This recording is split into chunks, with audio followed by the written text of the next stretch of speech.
3학년 친구들 반갑습니다. 오늘은 7단원과 8단원 내용을 복습해 보도록 하겠습니다. 우리가 7단원에서는 반갑다 국어사전이라는 단원 제목으로 국어사전에 대해서 알아보았습니다. 먼저 국어사전이 필요한 까닭을 생각해 보았는데요. 모르는 낱말의 뜻을 정확하게 알기 위해서 우리 국어사전이 필요하다고 배웠습니다. 또 국어사전에는 낱말을 이루는 글자 차례대로 낱말이 나오고 국어사전의 낱말을 찾기 위해서는 이 낱말을 싣는 차례를 알아야 한다고 해서 어떤 식으로 낱말이 나오는지 어떻게 찾는지 등에 대해서 배워보았습니다. 그 내용을 뒤에 이어서 학습하도록 하겠습니다. 이렇게 국어사전에 먼저 나오는 낱말을 찾아서 우리가 직접 찾아보는 활동들을 했는데요. 첫 자음자를 보게 되면은 가게와 하늘라는 단어가 있을 때 자음자가 요 앞에 있는 가의 기역 그리고 하의 히읗 기역이 히읗보다 먼저 나오기 때문에 국어사전에도 마찬가지로 가게가 하늘보다 먼저 나오게 됩니다. 그 다음에 두 번째 모음자를 비교를 하게 될 텐데요. 가랑 거에서 첫 번째 글자인 가와 거에서 첫 자음자가 기역으로 같죠. 이때는 기역 이후에 나오는 모음자를 비교하면 됩니다. 아랑 어 중에 우리는 아가 먼저 나오기 때문에 거미보다는 가게가 먼저 나온다는 것을 알 수 있습니다. 그 다음에 세 번째로 받침을 비교하는 건데요. 첫 번째 글자인 하늘의 하와 학교의 학을 비교했을 때 자음자와 모음자가 모두 같습니다. 그랬을 때는 받침을 비교하면 되는데요. 하늘에는 받침이 없고 학에는 받침 기역이 있죠. 이때는 받침이 없는 것이 먼저 나오고 받침이 있는 것이 조금 더 나중에 나오게 됩니다. 근데 받침이 학이 아니라 한이라면은 니은이라면은 기역이 니은보다 먼저 나오기 때문에 학교가 먼저 나오게 됩니다. 여기 선생님과 함께 네 번째 문제 보면은 방금 설명한 그 내용이라고 할 수 있겠죠. 학과 한을 비교했을 때 첫 번째 자음자와 모음자가 모두 같고 받침이 다르죠. 받침은 기역이 니은보다 먼저 나오기 때문에 학교가 한국보다는 먼저 나온다는 것을 알 수가 있습니다. 그리고 마지막으로 우리가 첫 번째 글자가 한국의 한과 한복의 한으로 모두 같잖아요. 이럴 때는 두 번째 글자를 첫 번째 글자와 비교했던 것처럼 첫 자음자, 모음자, 그리고 받침 순서로 비교를 할 수가 있습니다. 그래서 첫 번째 글자가 같기 때문에 두 번째 글자를 비교하게 되면 국과 복을 비교할 수 있는데요. 국은 기역으로 시작되고 복은 비읍으로 시작되기 때문에 이 기역으로 시작하는 한국이 한복보다는 먼저 나온다는 것을 우리는 알 수 있습니다. 또 이렇게 형태가 바뀌는 낱말을 국어사전에서 모두 실으면 국어사전이 너무 두꺼워질 것이기 때문에 형태가 바뀌는 낱말은 국어사전에서 기본형만 나타냅니다. 기본형만 실려 있고 우리도 그 기본형이 무엇인지를 알아서 기본형을 찾으면 낱말의 뜻을 찾을 수가 있습니다. 예를 들어 이렇게 보기에 나와 있는 것처럼 자면서, 옷, 맑음, 여름이라는 것이 있는데요. 이 중에서 형태가 바뀌는 낱말을 찾게 되면은 자면서와 맑음은 우리가 형태가 바뀐다는 것을 알 수가 있죠. 옷과 여름은 따로 형태가 바뀌지 않지만 자면서는 자, 면서, 그리고 맑은으로 이렇게 형태가 바뀌게 되고요.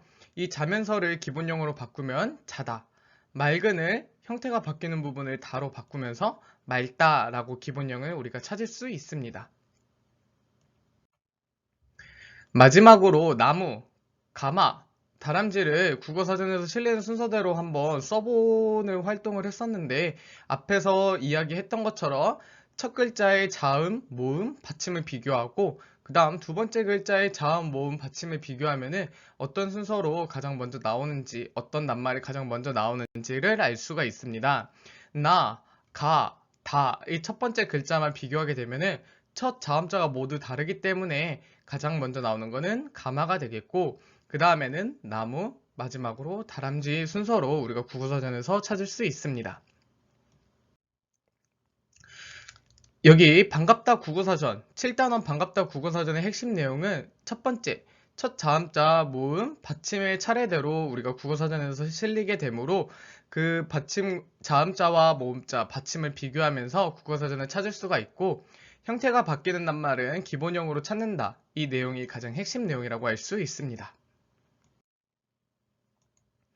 8단원에서는 의견이 있어요 라고 해서 우리가 이 단원에서는 의견이 무엇인지 알아보고 의견을 찾아보는 활동들을 했었어요. 먼저 의견이란 글쓴이나 인물이 어떤 대상에게 지니는 생각이라고 할 수 있는데요. 우리가 의견이 무엇인지 알아보았고 아시방 일곱동무라는 글을 읽고 이 글에서 나오는 인물들의 의견과 그 까닭도 한번 생각을 해보았어요. 먼저 자부인, 골무, 인두, 가위 모두의 의견은 내가 가장 중요하다, 내가 없으면 안 된다 이런 의견들이었는데요. 그 의견을 이야기할 때 의견만 이야기하는 것이 아니라 그 의견을 이야기한 까닭도 함께 말을 해 주어야 합니다. 그래서 이 학습지를 다시 한번 보면서 뒤에 나오는 문제를 함께 풀어보도록 하겠습니다. 이렇게 인물의 의견에 대한 까닭을 찾아서 선호를 연결해보는 활동이었는데요. 먼저 자부위는 내가 가장 중요하고 필요하다고 했어요. 그 까닭은 옷감의 넓고 좁음, 길고 짧음을 알아야 하기 때문이라고 했고, 골무는 아씨 손 다칠세라 밤낮 시중을 들기 때문에 그 까닭을 이렇게 얘기해 주었죠. 가위는 옷감을 잘라주고 마지막으로 인두는 구석구석 살피고 뾰족뾰족 다듬어 준다 라는 까닭을 이야기하면서 자신의 의견을 제시했습니다. 그래서 글쓴이의 의견을 파악하기 위해서 글의 제목을 보거나 각 문단의 중심 문장을 정리하면 된다라는 이 방법들도 배웠는데요. 우리가 좋은 습관을 기르자라는 이 글을 보면서 여기에 제목은 무엇이었죠? 네, 좋은 습관을 기르자. 이게 어떻게 보면은 여기 나와 있는 글의 대표적인 의견이라고 할 수 있습니다. 그리고 각 문단의 중심 문장을 찾아보면은 약속을 잘 지키는 습관을 기르자, 매일 운동하는 습관을 기르자, 고마워하는 습관을 기르자. 이렇게 세 가지 중심 문장을 찾을 수가 있는데요. 그 뒤에 뒷받침 문장은 어떻게 보면은 그 의견을 뒷받쳐 줄 수 있는 까닭이라고 할 수 있습니다. 이렇게 의견을 파악하는 방법을 알고 의견이 무엇인지 그리고 자신의 의견에 따른 까닭을 함께 이야기한다는 것을 배우면서 여러분들이 우리 고장에 있는 문제점이 무엇이 있는지 생각해보고 여러분들의 의견과 까닭을 써보는 활동도 해보았는데요. 예를 들어 뭐 학교 주변 안전 문제나 환경 문제 등 다양한 문제들에 대해서 이런 문제에 대한 어떻게 해결할 수 있을지 여러분들의 의견을 제시해보고 그 까닭도 생각해 보았습니다. 그래서 의견과 까닭을 함께 써서 우리 고장을 가꾸기 위해 해야 할 일이 무엇인지를 글로 나타내 보았는데요. 예를 들어 깨끗한 거리를 위해 쓰레기를 아무데나 버리지 않고 자원 절약을 위해 일회용품 사용을 줄였으면 좋겠습니다.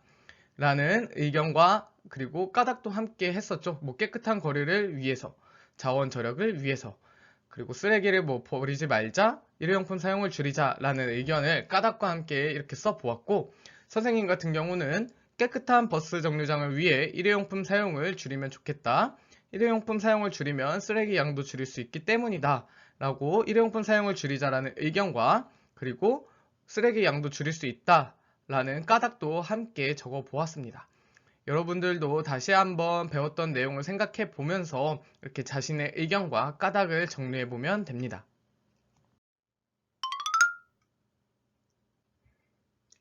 우리가 7단원에서 국어사전에 대해 알아보고 국어사전에서 낱말의 뜻을 직접 찾아보는 활동들을 했었고 8단원에서는 의견이 무엇인지 그리고 그 의견과 까닭을 직접 써보는 활동까지 해보았습니다. 마지막으로 다음 시간에는 9단원과 10단원 내용을 복습해보는 시간을 갖도록 하겠습니다.